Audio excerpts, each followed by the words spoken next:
We're just trying to firm up our hold of second place and walang bakasyon pa rin sa amin dahil Christmas Day may laro kami.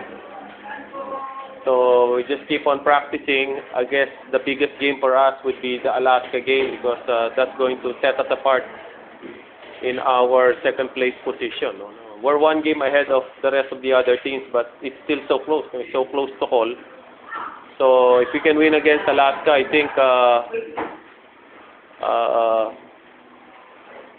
that's really a big advantage going to the last 3 games.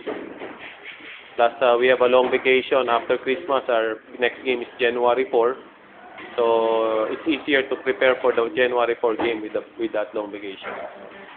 Importante lang sa amin, wag lang kami mawala sa second place.